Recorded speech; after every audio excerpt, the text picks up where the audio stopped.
so we'll just finish the few slides from yesterday. We're into section 3, part C, so we're almost there. Data analysis and interpretation involves comparing data, and really that's what the syllabus focuses on, and the different ways we might do it. So the syllabus talks about using computerized audit tools and techniques, or CATs that you might see. Things like data mining and extraction that you can use tools for, continuous monitoring of systems that we might use, automated working papers, embedded audit modules as well, and then conducting spreadsheet analysis. It has a feel of requiring, an update, this part of the syllabus sometimes. So, and we'll talk about what a spreadsheet is and how you can use it a little bit. And then using ratio estimations and different techniques, we'll look at those. We have a quick look at standard deviation as well. And in there are the financial ratios, and I've identified or highlighted some of the key ones. There are really 4 things, or 2 or 3 things you need to know, which is what the ratio is, what's the calculation, and what does the number mean. That's really what we're looking at in terms of financial ratios. Benchmarking, and if you've got this far in the book, well done, because you mean you've almost read the whole book. There are 5 or 6 types of benchmarking that we'll look at that you could come up in the exam in terms of how benchmarking can be conducted. And then drawing conclusions, and that's about our evaluation at the end of our testing. What is it we're going to say in our report and to the client, manager that we've audited, in terms of what you need going forward. Okay, or what they need to do going forward. So computerized audit tools and techniques, or CATs, as I say, sometimes computerized assisted audit or computer assisted audit tools and techniques. Use it for lots of things in terms of information retrieval, analysis. If you've done data analytics, and I know some of you have, you'd have done this to far more detail than you require for the purpose of the syllabus. But you can look at fraud detection, network security, how secure are the networks that you're looking at, the continuous monitoring that managers might use in terms of online system monitoring, or where we might decide that we want some particular tool or embedded module to make sure that what we're doing or what the system's doing is appropriate. From an audit perspective, what we're interested in things like continuous monitoring tools is what happens with the information, the exception reports that come out, as much as are they set up appropriately. So you might be asked as an internal auditor to do some consulting activity to say, we're looking at putting in some continuous monitoring on this system. As we're designing and developing it, what do you suggest? What would be an effective way of doing that? As well as then, as I say, what happens with the output? So it might be a work available report or an exception report that identifies an anomaly or an error in the system. What do management do, or what do the staff in the organisation do with that? And that's in terms of action and, of course, storage of that information, because it could be sensitive information. Typical interrogations, you'll have your same, but matching employee data to supplier records to make sure that there isn't any favouritism, that we are following our appropriate, but also to make sure that the employee isn't also a supplier, I suppose. Duplicate payments, review payroll and payroll costs, and we can do some look at some budget costs there. We've had a 2% pay increase over the organisation. Has that been reflected in the payroll? Are we authorisation levels being adhered to? So I can authorise £1,000, but do I keep putting in 2 that are £950 or £900 to go over that period? Which you can do manually, but if you've got tens of thousands of transactions, that's rather challenging. That'd be your year's audit work, I suppose. Where was the system overridden, or where did we go off system to deliver a payment, and is there an audit trail for that? Was it reasonable? And telephone usage, less so now, I think. It used to be when first started having business phones and telephones. This is when they were kind of that sort of brick shape that you'll see. Is that a question? Oh, you were just holding the pen up. And we used to get the logs in and check through to make sure there were no obscene or very high expenditure areas and the numbers that were taken. You can do that electronically now. Most businesses took a decision to say to staff, reasonable usage, or reasonable personal usage for your work phone, because the cost of getting those phone records and then somebody checking them kind of outweighed the risk in terms of what people were spending. When we did do that, can you just, we did just in case he's listening. So that's kind of, so you can check for those. I mean, I'm assuming that what's the policy about your phone and personal calls? Be reasonable? We don't get phones. You don't have phones? Oh, is that are these phones? Oh, right, okay. We have our emails on our phones, though. Yeah. Our personal phones. But that's from like another application, so it's not. Okay. All right, okay. So I suppose that solves the problem then, doesn't it? Just in case anybody's thinking of going to Australia. Generalised, which will mean nothing on that page, will it? But whoever watches it. Generalised audit software. So this is anything that internal audit might use. So the generalised and the spelling of generalised might lead you to understand that it's a global term that is used. And because it's a global exam, the questions are likely to be written in that global language. So just things like, that's why we use terms like chief audit executive as being, rather than maybe chief internal auditor or director of audit. And that's really around what can we use in order to read files and how do we do that. It covers everything in terms of what we might use. But made specifically, or certainly used in great part by internal audit units. There are a number of off-the-shelf packages like IDEA and ACL, which kind of fit that profile. But you've got you're designing your own audit software at the moment, or delivering, which is called. Dan is designing it. Dan is the man. Sure. Dan designed it. Dan is doing it. Sure. I built it myself. So the weekends. So for the tape, Dan is fully responsible and accountable for the success or otherwise of that system. Definitely. We, when I worked at Park Work and Pensions, we bought Galileo, which is an audit software program that can tie with a risk management system as well. We changed it to, we called it IAMS, the Internal Audit Management System. But then, well, when I say we, our senior managers decided to do that. We found out then that was a cat food kind of thing, or so that was quite a lot of mirth. It was slow days in the DWP really. But we used that. Then we tried to tailor that off-the-shelf package as much as possible to what we wanted. In the end, it might have been a more cost-effective or sensible business decision to have just designed it ourselves. Is this one, Dan, that you've designed as Barclays on it?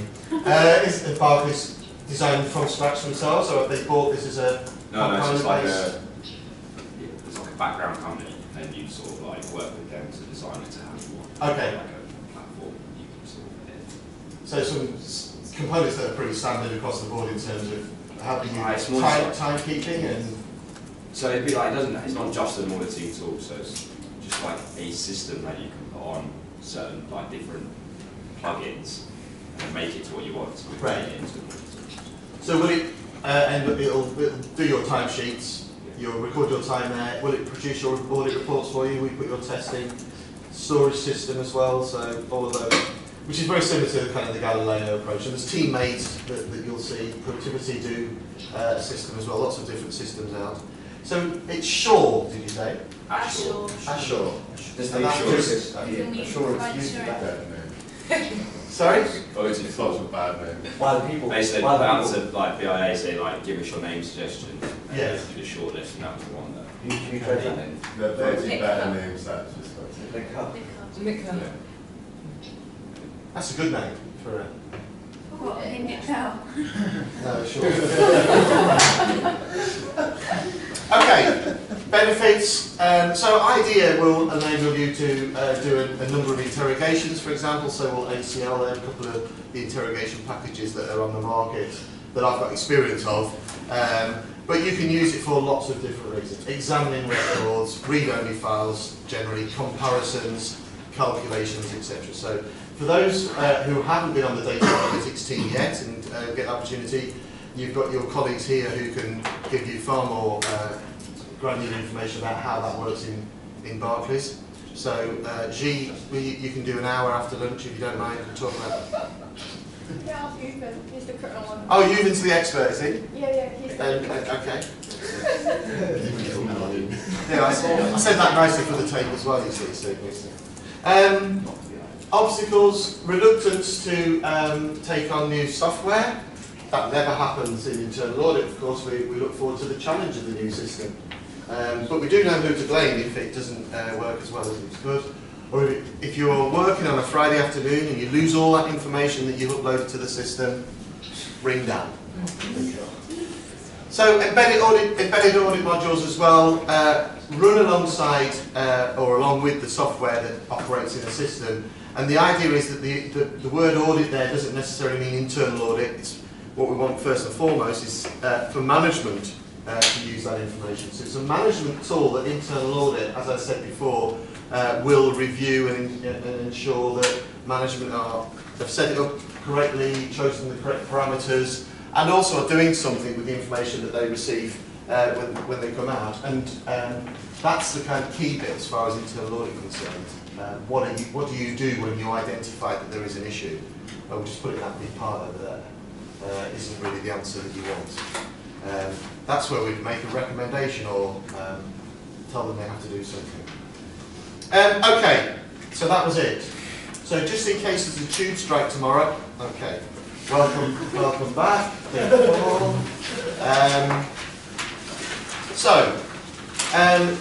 What we're going to look at today is a bit on data analysis and interpretation, a bit on documentation, a bit on data reporting, approaching the exam, looking at the case studies as well. But before we do that, and before we get into the data analytics bit, there's a nice little exercise for you to do. Write down 4 advantages and 4 disadvantages. Don't want to put that on the tape. So enough marks are good, isn't it? Analytical review techniques. This is where we talk a bit about some of the financial ratios and a bit about standard deviation.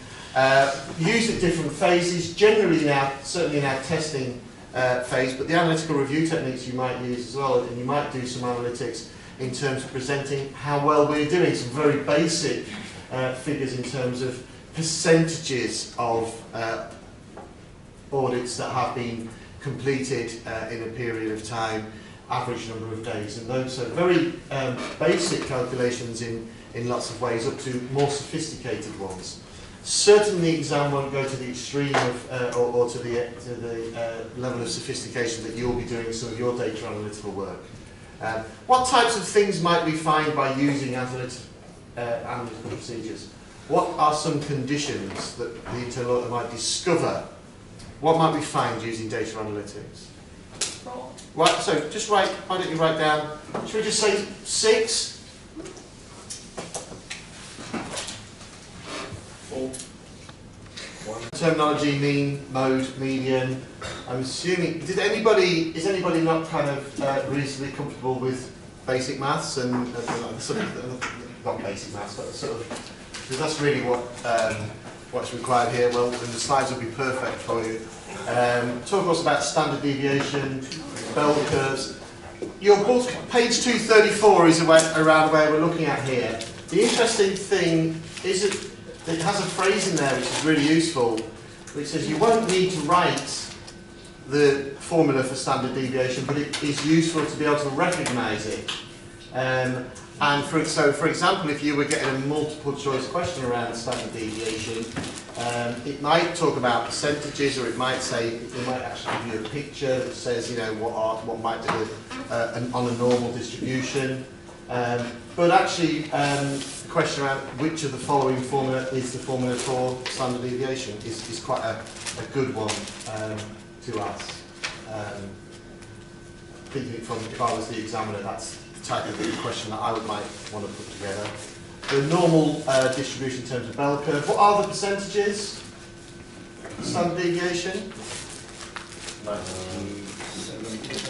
What's for one standard deviation it's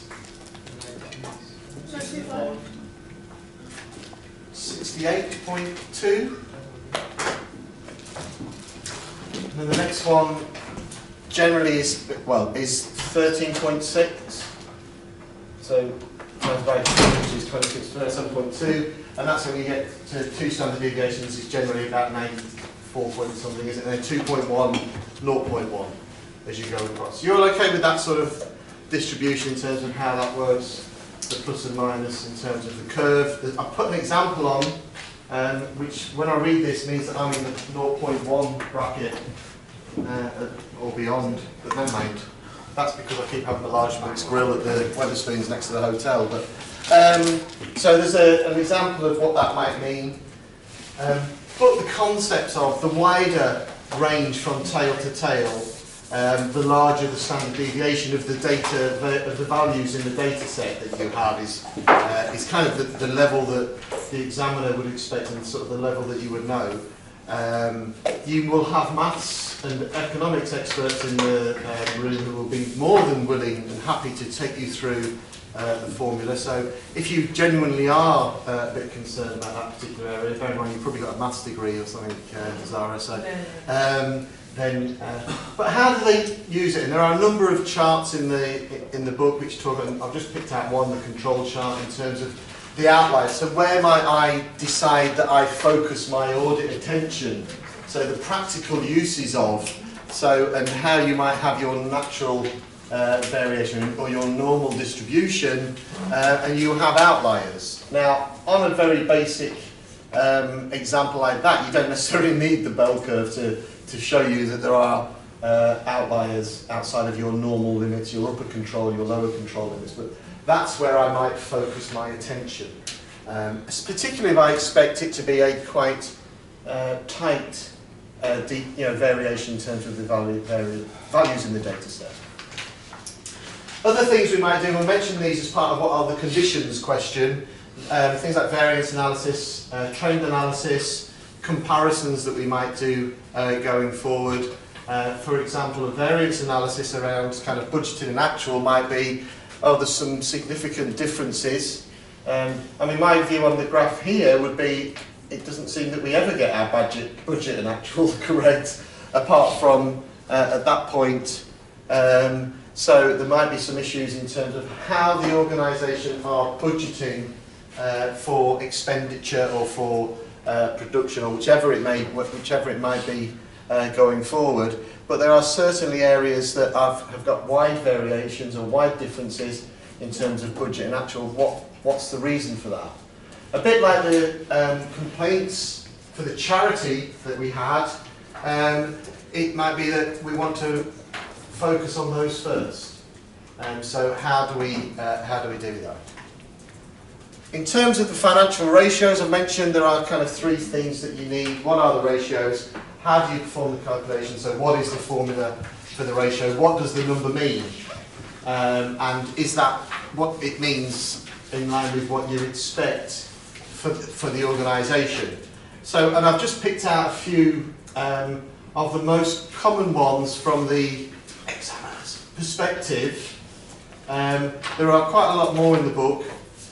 You will get into more detail around financial ratios in CIA Part 3.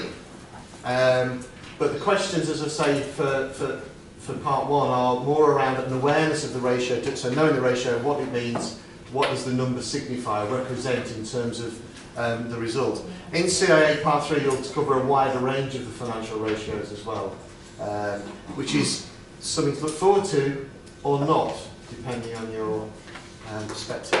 For the new syllabus for CIA Part 3, there are 3 areas. So there's finances and accounting, so management and financial accounting is one of them, which picks up things like business process and costing as well, marginal costing, etc. Also IT, and that's quite detailed. Certainly, I haven't seen the books around that yet, but certainly for the current Part 3, it's quite a detailed understanding of IT.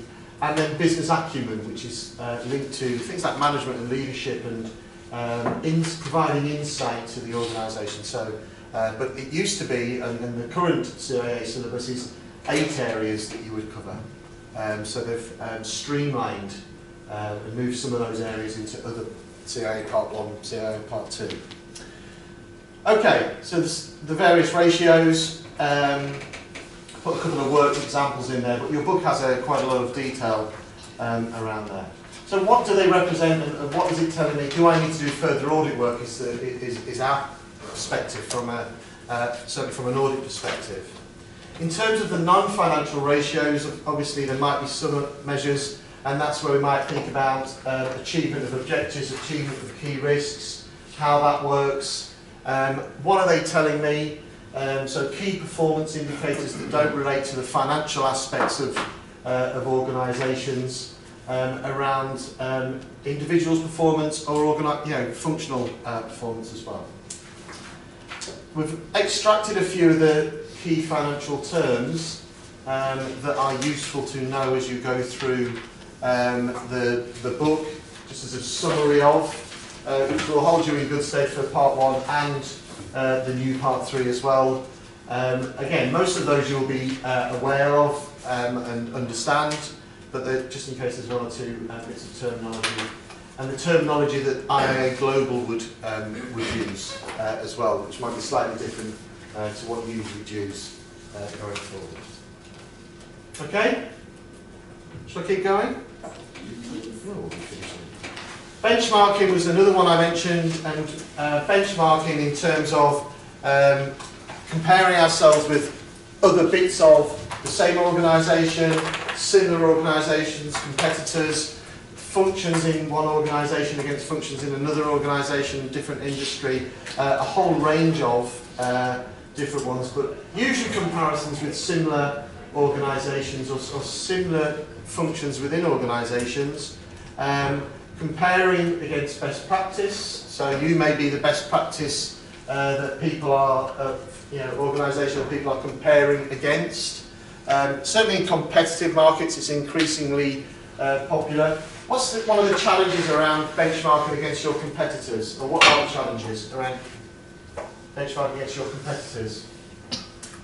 Yeah. Well, you need the information Yes. from the competitors, and normally they don't disclose them if they don't need to. Absolutely. So unless it's in their external financial reporting, their annual reports and accounts, it's quite difficult to get the information. So it's unlikely that who's kind of equivalent to you in terms of competitor. HSBC. So also a global financial institution with lots of different arms and investments. We could bring them up and say, could you send us your range of customer complaints that you get, and because we want to compare it against what we get. Probably unlikely unless they have to publish it.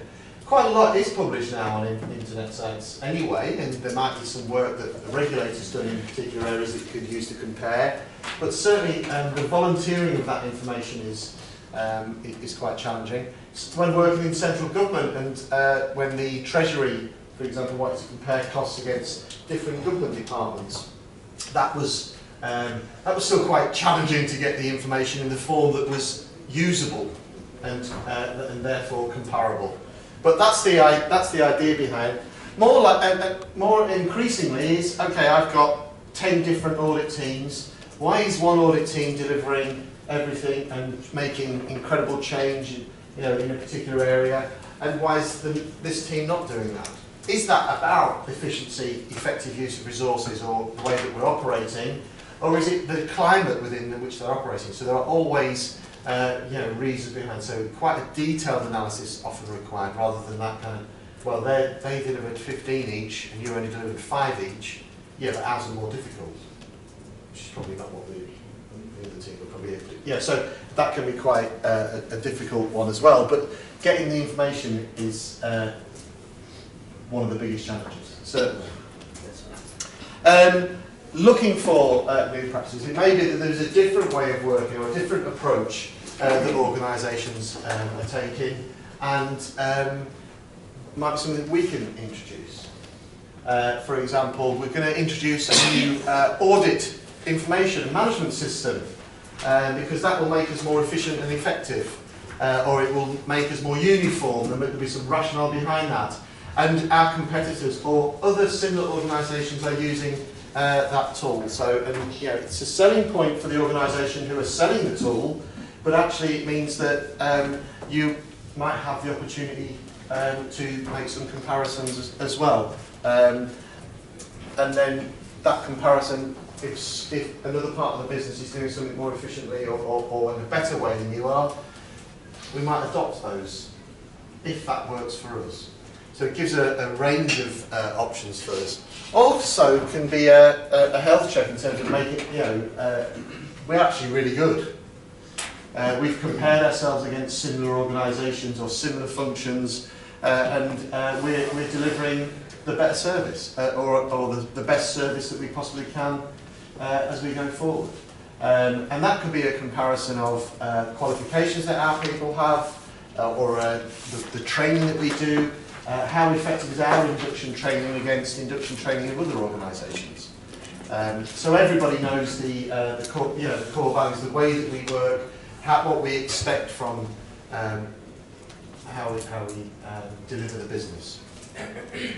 And we could do benchmarking in terms of strengths, weaknesses, opportunities and threats. So certainly identify our strengths and weaknesses, so do it on an internal analysis. But you could do it on that external analysis as well. So looking at things like the environment within which you operate, the technology that we're using, and around legal and regulatory. Are we spending too much money meeting the requirements of the regulator compared to other organisations?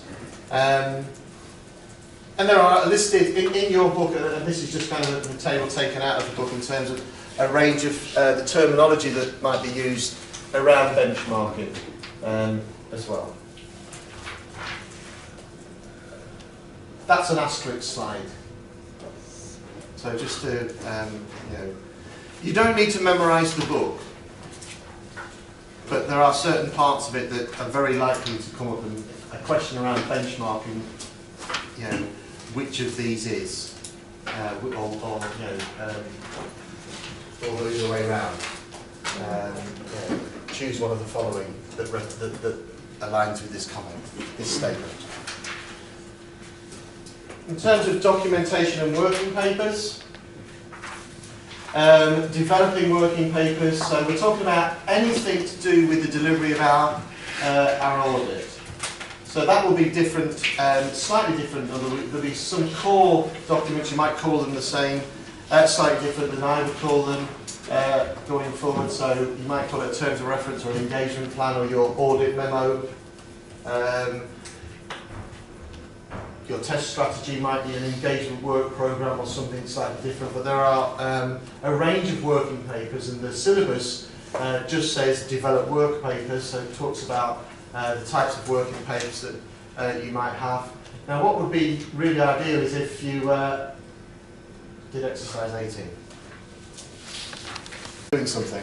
In terms of relevant professional standards, particularly the performance standards around this element, working papers, documenting information, must document relevant information to support our conclusions and the results of our engagement. So it's something that the standards, and if we want to apply standards, and of course the standards are mandatory, or a mandatory element of the International Professional Practice Framework.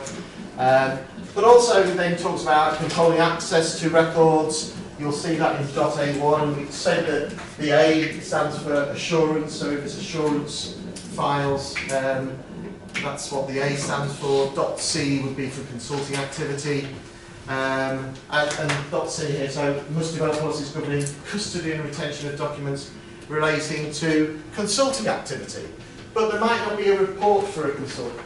bit of consulting activity, because we might have actually been part of a project team helping them set up, as I said, you know, the controls in a particular system, or it might be that we've helped them fix a particular issue. There are some differences between assurance and consulting activity, other than the definitions.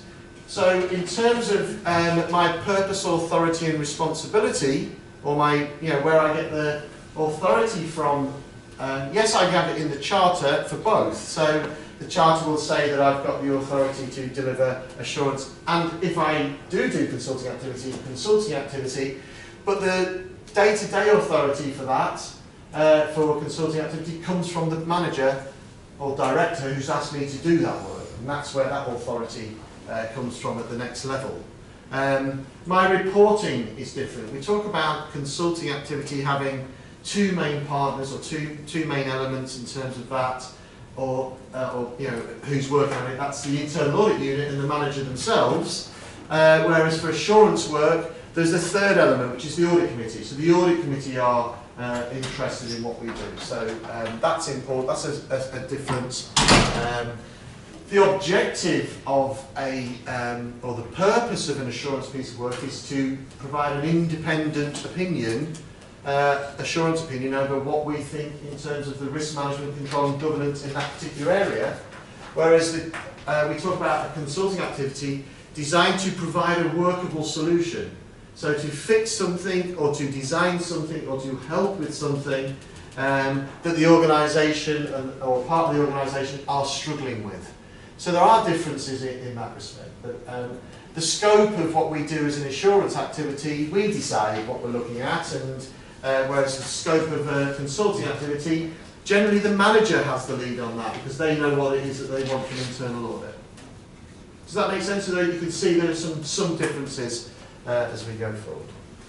Engagement working papers, the types of things, how we should set them out, in terms of names, dates, what type of work or what type of documentation we're going to use. So where templates come in, and you'll have your own way of recording information. If you have an IT system or a support system that you are going to use, then that will give you the templates that you will follow in the most part. And as with most work, you know, we reference our sources, or we certainly cross-reference, so that we know that if we have more information is requested, we know where to go to and where to go and get that from. Shows evidence of supervisory review.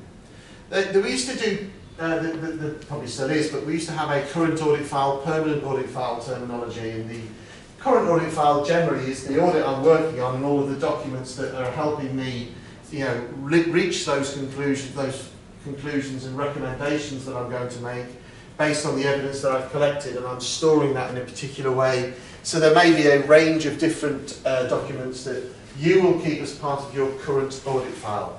But certainly they will include as a minimum a terms of reference and the report. You might also keep a test strategy or an engagement work programme. You might keep the results, so there might be various documentation. So you might be Word documents recording the interviews that we've carried out, spreadsheets showing the analytical review that we've undertaken, but all leading to that kind of draft final report process, as well as comments by or responses by managers at different points going forward as well. Automated working papers or automated work papers provide that ability to do searches, cross-reference, but also to reuse and know where the source is, and that's one of the advantages of an online system. Galileo, as I mentioned, we use. I know you've got a new system that you're introducing, or that's introduced and you're working with. But Galileo allowed kind of web access, so it meant that we had teams in different locations could access the audit record or the audit file without having to share servers and worry about storage in various areas. So that was one of the advantages. And automated work papers bring lots of advantages, you know, in terms of cost savings and the sharing functionality, different capabilities around multimedia and how we might use that.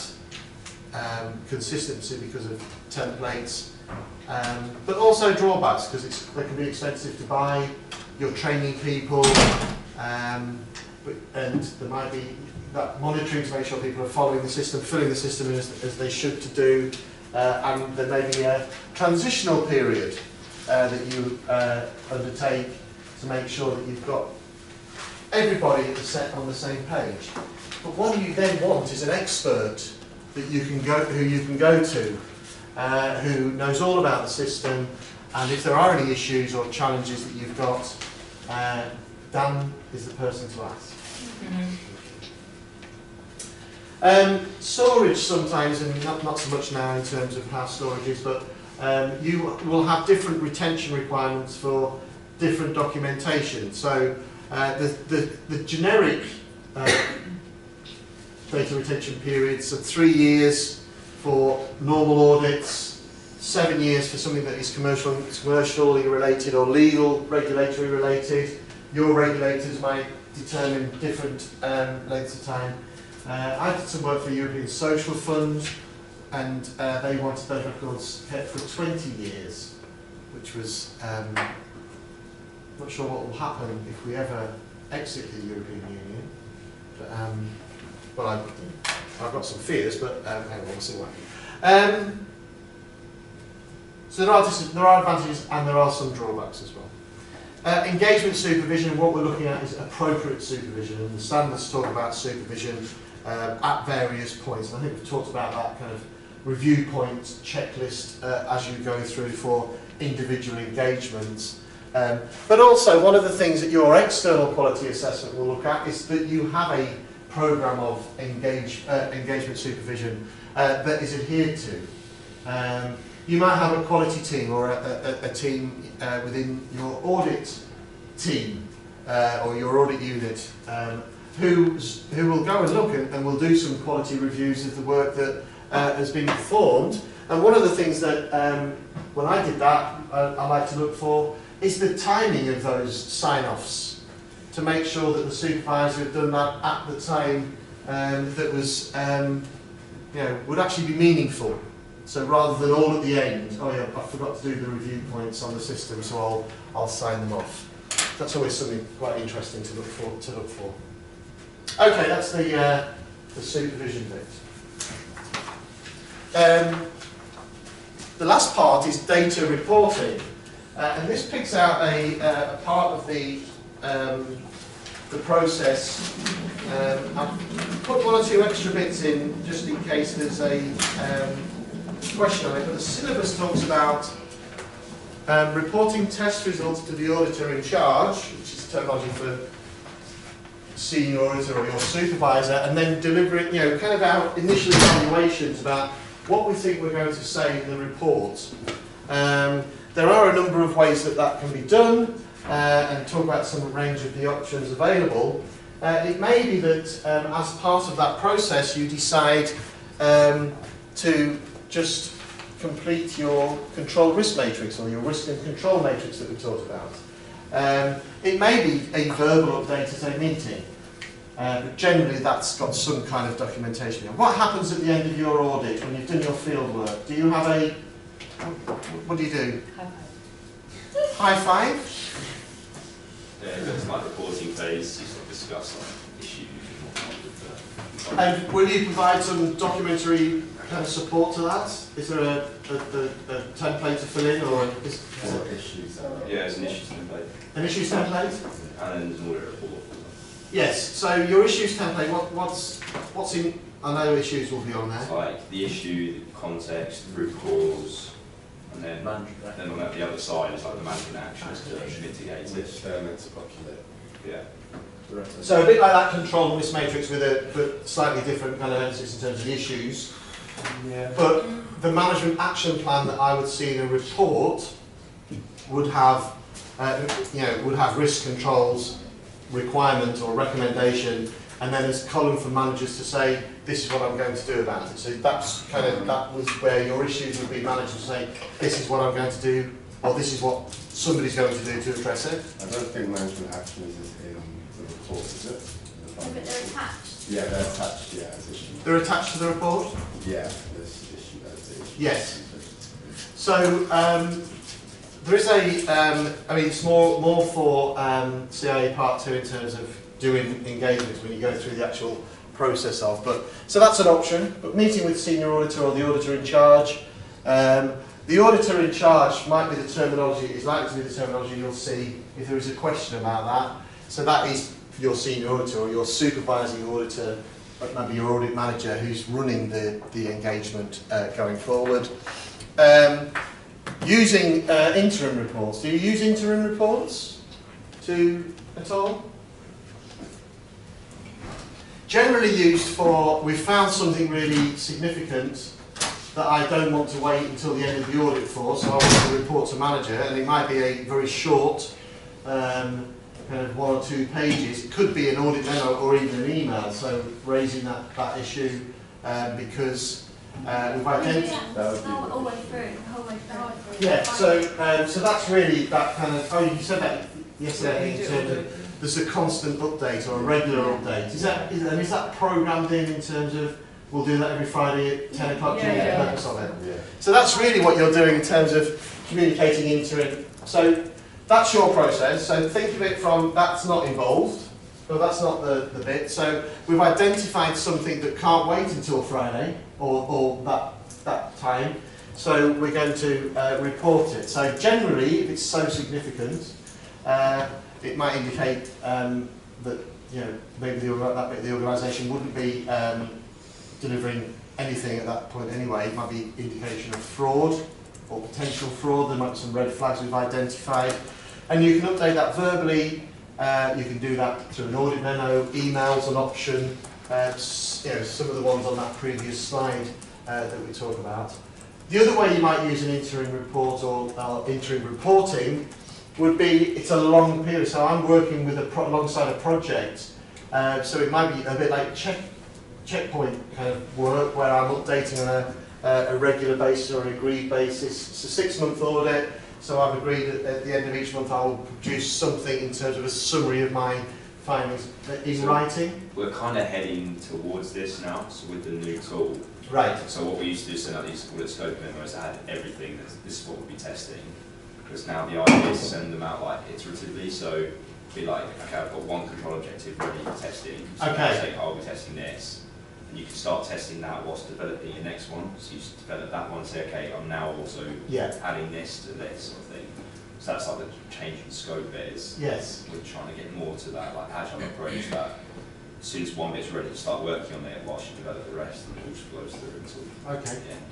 Yeah. Sorry, you were going to say something as well. No. So the kind of the ones. So the significant issue one. It's a long period of time, so I'm going to cover that.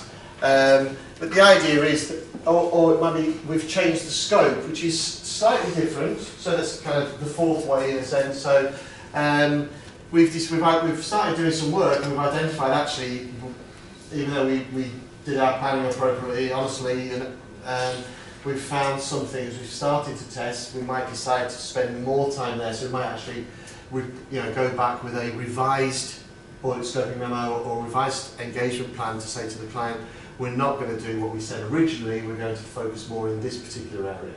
The other way that we might use an interim report is we've started planning, we've done a little bit of field work, we've found actually that everything's absolutely fine. So it's not, it kind of develops into we're going to stop doing that work altogether. Or it's so much work's needed that we'll stop and we'll put somebody in to help you in terms of consulting activity, but we'll record what we've done so far and we'll come back later in the year or in a certain period of time and do that work again. So it's the flexibility there for you to do it that as it suits your business processes. Preliminary conclusions, and it talks about preliminary conclusions about risk and controls, and this is the performance standard around planning. So we kind of, as we put out thinking about planning and doing our audit work, what is it that we're going to cover as far as that's concerned? Our initial evaluations, so preliminary conclusions about how effective. So if I think, if you think back to that control risk matrix we talked about yesterday, I've identified the risks and the controls that I expect to see in place, and this is where I've done my initial evaluation around how effective the controls are that you've got in place to address the risks. Because that might identify that I need to do more testing in a particular area or less if the controls appear to be appropriate.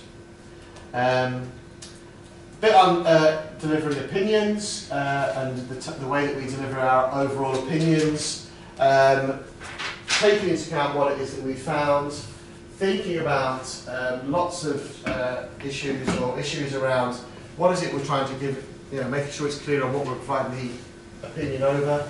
What are your assurance levels or your assurance opinions that you give? How many do you have? So mine would so one model might be weak, limited, reasonable, strong. Yeah, so we've got 4 for like the control environment. Oh, because you have your 2, don't you? Yeah, So yeah. what are the 4 for the control environment? Mature, satisfactory, needs improvement, and unsafe. So when you're talking about maturity of the control environment, That's quite a rare one to be like. Right, yeah. oh, Yeah. That's like it has to be like an automated control for a It's been start. in Right. place for a long time. Yeah. so but so what's the best? Mature. That's the top one. Yes, Then it's satisfactory, needs improvement, and unsafe. unsatisfactory. I feel like the opposite. They introduce They mature. introduced Yeah. did they? They're not running down. I've It's like- seen a mature. Yeah, no, I don't think. I think Mature, mature- like, mature's an option, but it, Mature no sometimes issues. happens. yeah, but it has to be like no issues for it. Yes. Yeah, and it's not something as well just because it's control, we stop looking at it. It's Okay. just like That's it mature. works absolutely perfectly. It's completely automated. There's nothing that can go wrong. Almost unattainable. Yeah, basically, it's just there is that. We had I worked in an organisation that had nil, limited, reasonable or substantial and full. Yeah. How many full assurances do you think we ever provided? None. One? Too soft. And very few no assurances on nil assurance, because there's generally always something that you can give some benefit to or some credit to. So we changed it to weak and strong, so that we try to kind of stretch that range out. If you have a level that people are never going to attain, your graph always starts like that, and then there's all of these. But you're doing okay, Barclays, so probably right. And the other one, so that's your control environment, and then the other is Sat needs improvement for the MCA. so satisfactory. Yeah. We've got time to say the full word. Satisfactory, Needs improvement. needs improvement, and unsatisfactory for the. Management control approach. Assessment. I just want to see if you said MCA again. Okay. And then types of opinion in terms of, not positive in terms of its grade, but positive in terms of I've got enough evidence to be able to confidently say that's what I think about that particular area. Negative would be I haven't got any evidence to say that you're not working. Are you going somewhere? You seem to be wheeling further away. Further evidence or a qualified opinion, and that's generally where everything's okay apart from. So your end of year assurance opinion might be qualified in terms of actually the organisation's doing really well, but the organisation is doing really well, but information security is not great, so we need to do more work on that. So some kind of qualified opinion in that sense. And finally, thinking about recommendations. So recommendations and performance standard 2500 monitoring progress might be something, just because it's slightly different terminology to what you use, it might be worth just making a note and reading through what the IA's position is around recommendations. And if you strongly disagree with those, you're quite, write to the IA Global and explain your. Right, that's it. We are going to look at the approach in the exam bit before we do the case studies. So we'll do the approach in the exam, and then after lunch we're going to do the case studies. And instead of choosing you in a sequence way, I'm going to let fate decide which group you're in. And quite excitingly, I'm going to put you in 3 groups, because there's 15 of you. Because Adam is still on walkabout. What's Twitter? Aaron hasn't come in. As if somebody's going to be watching this into day 4, can you imagine? If you're naughty, you have to watch this. And then you've got your choice of 3 groups as well. But the group, your choice of group, and then your choice of A, B or C. And if you are A, you get to use one of the flip charts. And if you are B, you get to use that flip chart. And if you're in C, I'll tear some papers off and you have to write it on your table. So you're still using a flip chart, it's just that you're not, you can't gather around and do it as dynamically. Okay. So who's sitting there thinking, I'm going to be in C? Well, it'd be the whole, it could be a group of you. So you don't think you never win the raffle, you're not with the lottery. We'll have a bit of lunch, and then we'll come back and do the case studies. So this talk's quite basic. I mean, some of you are reasonably well educated, so you probably understand your learning style, what that means in terms of. I would say that there are some recommendations that I will make, or management actions. Some recommendations that I'll make around useful things, particularly around this subject matter. So if you go onto the Learn CIA system, you can do your initial, and you may already have done that, your initial quiz, and that will give you a smart study plan. What that will tell you is thinking about, you'll need to think about how many hours do I want to do, my preferences, etc. I would say that that's very important. So that's very important. However, look at the percentages. And for part 1, the percentages are reasonably, so it's 35 to 45% of the exam will be on mandatory guidance, i.e. the International Professional Practice Framework. So that's how I would be thinking about determining my time. So, but once you've been through those slides and that material a couple of times, you're there with it. You're remembering things already anyway. So think about it. So then part B, or section 2 of part 1, is the internal control and risk. So that's where there are the models that we talked about. So there's the COSO model, there's the COCO Criteria of Control Board, the Canadian Institute of Chartered Accountants model, there's Cadbury Turnbull. We talked about, you remember those that we talked about in terms of the different setups of models. And then same for risk, and the risk element. So there's the COSO Enterprise-Wide Risk Management Framework. They're really important, and certainly the ERM model, if I just use that as an example, knowing what what it is in terms of the 4 objectives, the 4 levels, the 8 components down the front, and what they mean is very, very useful, as well as the roles of individual groups or groups within the enterprise-wide risk management process or the framework that is set out. So they're very, very important, particularly because that's a really good foundation for your future audit careers, as well as the examiner license. So think about it in that concept. There will be areas like the standard deviation or the financial ratios where you might think, I don't even need to look at those, or I might just, that's not going to take me 35% of my study time to cover the areas that we've just looked at yesterday and today, because actually lots of the things around interviewing, I do those stages of interviews. I know what to expect, but you will get questions around that, and of course following that process that's set out by the IIA in terms of its standards, performance standards, means that you are following that disciplined and systematic approach as identified in the mission statement. It's not the mission statement, Gary, it's the definition. I was just seeing if anybody was going to be an auditor and correct me. I don't know whether I should thank you for not correcting me or admonish you for not correcting me, but you probably know where I'm leaning towards after 3.5 days. You've got lots of spare time, haven't you? You know, that you're thinking, what can I do to fill that time in? Study. Excellent. Isn't that nice? It's really, really refreshing that I don't have all that time I had on my hands when I went to university, because now I'm working full time. In my evenings, I'm looking for things to do that are going to stretch me. Well, here's your opportunity. Yeah, that's one way of looking at it anyway. Where should you study? Find somewhere quiet.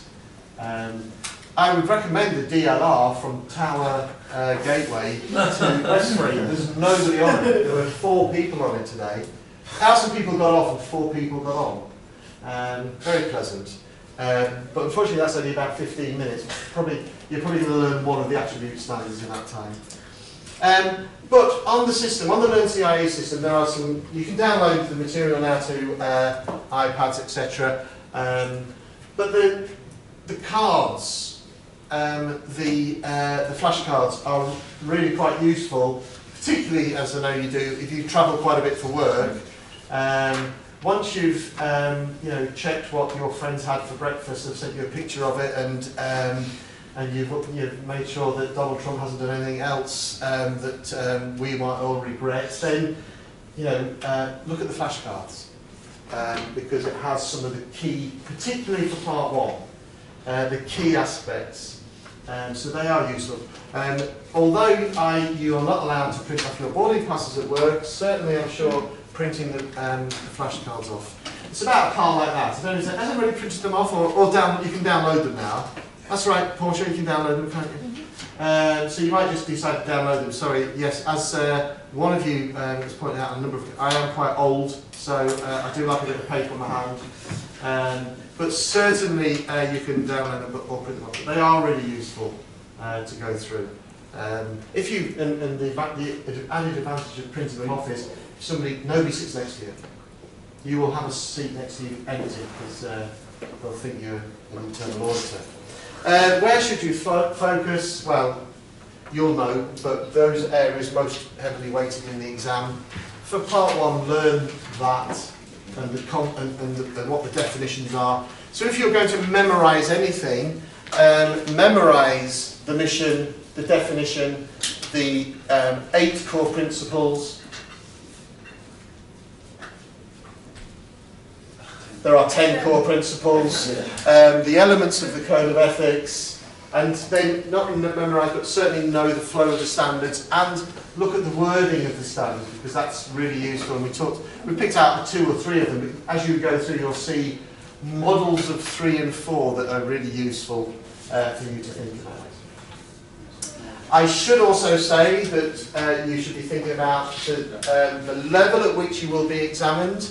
Certainly in this group, I would think I want to be a proficiency level for everything. I want to know what it is, I want to understand what it means, and I want to be able to apply it, because certainly, at the standards that you'll be, not necessarily just for the exam, but that you will be expected of you at Barclays, that's, the ability to apply, evaluate, synthesise is probably something to aim for in any case. But there are differences in terms of the levels of questions that you will get in the actual exam. That's just a kind of a summary. So that internal control and risk is all of that is at the awareness level. The others are proficiency level. But once I know what that enterprise-wide risk management model is, or that control framework, the internal control framework, which you talk about control environment, I know what the control environment is. There's a really useful acronym that I could. No, mobile. That's a new one. Mohican. So my management's operating style and philosophy, my organisational structure, human resource policies and procedures, integrity and ethical values, competence of personnel, assignment of authority and responsibility, and non-executive directors. They can just play that on kind of slow to hear what I said there. But that just means that when I'm looking at control environment, I'm thinking of all of those factors, because they all contribute to my control environment. And not only is that useful for the exam, it's also useful if you're looking at controls and control environments quite a bit. So you've got 125 questions in 2.5 hours. We'll pretty much do this session again in the revision workshop. So you will not run out of time. If you've learned the stuff, you won't run out of time. So timing will not be, unless you really ask, unless you answer the questions really slowly and kind of wander off 6 times, but don't be worried about time in the exam. Nobody has come on a kind of a CIA Part 2 who's been on the CIA, done the CIA Part 1 exam and said, if only I had another 20 minutes. So that should not be an issue. So that's, although, as I say, don't be, are you asking a question? No, sorry. Stretching? Okay. Manage it wisely, so don't be sitting thumb twiddling or having a, one of those mental breaks you might have, like just thinking, right, I've done an hour, I'm just going to close my eyes for a moment, and then you wake up 20 minutes later, then you should be worried about time. But certainly you've got enough time, because some of the questions will take you 15 seconds. And some might be more involved. So if you're going to do a calculation, of course it's going to take you a little bit longer. But actually the timing is about right. Generally, you'll finish 15-20 minutes ahead of schedule, which gives you the time to go back and look at those questions that you flagged where you didn't know the answer the first time round. Of course, if you've flagged up, okay, you won't do that. Look for keywords, flag questions if you don't know the answer. Make sure you obviously answer all of the questions. There's no negative marking, but certainly you won't get a mark unless you, or marks unless you have answered the question. The hardest thing, I think, is once you've learned the material, is actually maintaining that focus. If you maintain the same level of focus and concentration and discipline around making sure I read the question before and then look at the answers options that I have. So not reading the answers and then going, but whatever you're, sticking to your process and your approach will mean that you've given yourself every opportunity if you've learned the stuff. You could decide to do it by looking at the answers. Oh, sorry, reading the stem, reading the question, and then coming up with your answer. So I know what that is before I actually even look at the answers. And then if it's there, that's great. And if it's not there, you should have learned the stuff better. If there are 2 identical answers and it's an A, B, C, D, they're both wrong because there's only one correct answer in the options. Generally stick with your first answer, particularly important, particularly if you've read the question and you've considered and your answer is B, stick with it. There's lots of analysis and work done by statisticians around percentages of how often you are right, but generally ends up with about 8 or 9 out of 10 times, 8 or 9 out of 10 times your first answer was correct, if you've learned the stuff. Length of answer is not a false clue, so 3 words, 3 words, 3 words, 20 words doesn't mean that, it must be the one that's got 20 words, so don't worry about that. Take mental breaks, in terms of what you're doing. One of the things I would advise, and again we'll talk about it, is when you get to the Pearson View Centre, and if you haven't been there before, and you're thinking, I will need a drink of water at some stage, talk to the people who are, the managers of the site, and see what the arrangements are and what that means. It may be, there is a safe area, not a safe area, there is an area where you can safely leave things, not like a kind of room where you go and scream and then come back out again. There is an area where you can leave your phones and keys and stuff, valuables, so it may be that they say that you have to leave the drinks there, but again, you're allowed to go to and use the toilets if you want, but they are likely to supervise that, but my understanding is not too closely. So you may get escorted to and from.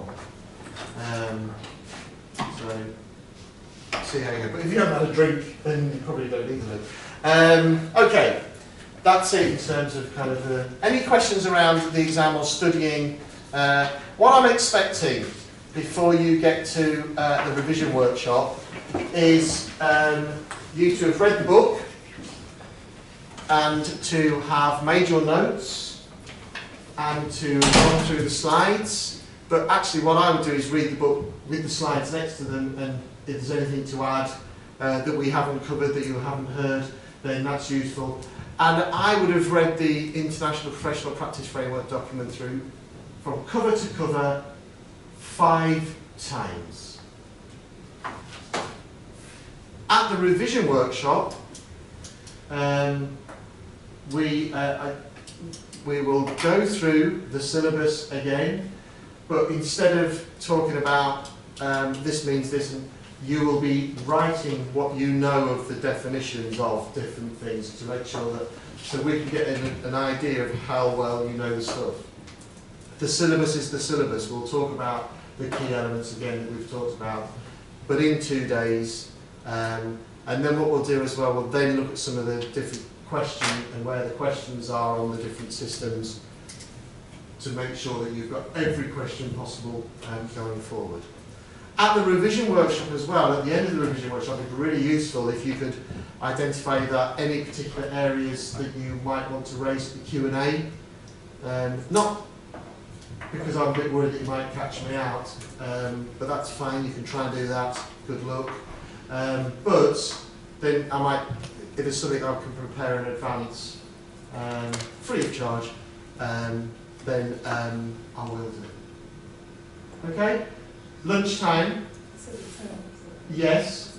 So, a couple of questions Okay. regarding...